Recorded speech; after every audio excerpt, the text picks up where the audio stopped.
My name is Mark Coleman. I teach at Booker T. Washington Magnet High School in Montgomery, Alabama. I teach upper level social studies classes. They're going home. I have been there for about a decade and a half, and I came into teaching in the mid-90s. I spent a bulk of my time as a tech coordinator, but for the last 6 years I've been back in the social studies classroom. I'm going to call on every group. Fun for Teachers awards teachers in the classroom grants to see through a particular vision, be it curricular or an idea for travel that would help their classroom. I chose to go to the International Society for Technology and Education conference in San Diego in 2012. I wrote up a grant that would fly me out there, pay for workshops, pay for the entrance fee, and I spent 5 days at the conference. It was the first time I'd ever been to ISTE, and I got a lot out of it. I have been trying to be innovative in my classroom since I came back in the social studies classroom. I went paperless my first year.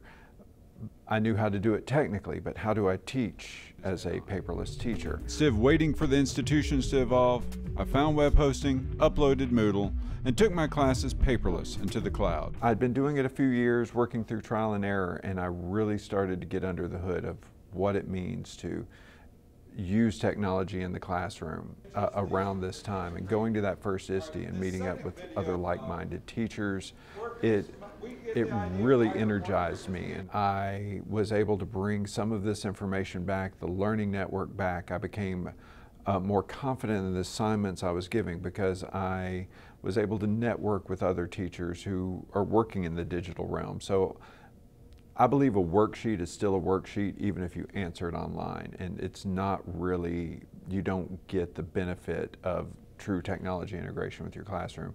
So the Fun for Teachers Fellowship helped me go and start networking with some of these teachers I'd only ever met online and have real conversations that can flow in more than 140 characters at a time, and put me in touch with those. And so it just let me take my ed tech integration in my classroom.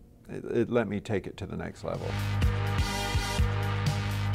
To be among the teachers of ISTE and networking with these people that eat, breathe, live the stuff, it really energized me in my classroom when I went back. I upgraded my learning management system, my classware server for my school. Other teachers came on board. It just was a really rewarding experience.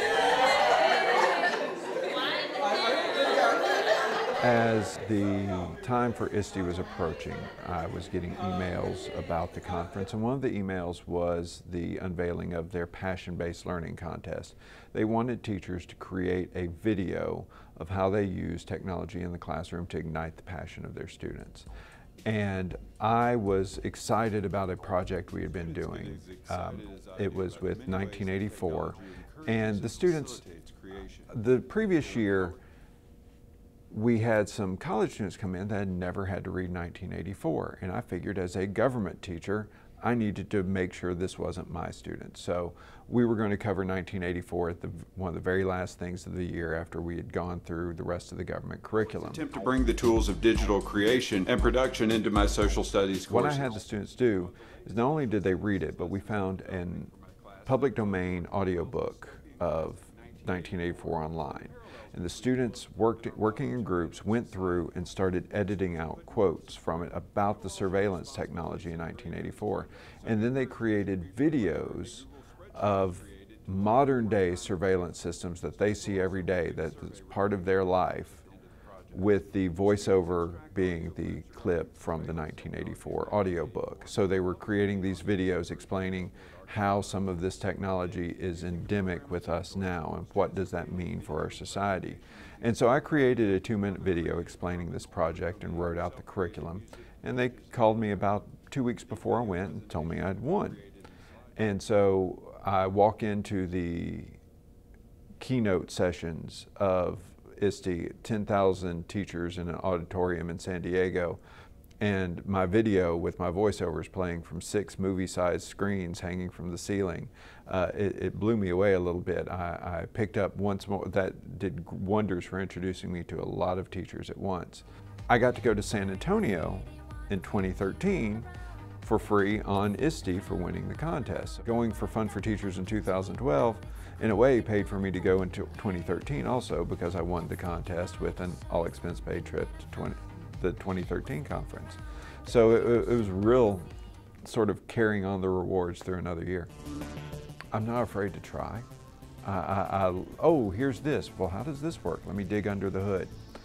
I love that. And if you continue to explore and find and dig, it really, that's what brings innovation to your classroom. You see it and can put it in the puzzle and think, how can my kids use that to understand something better?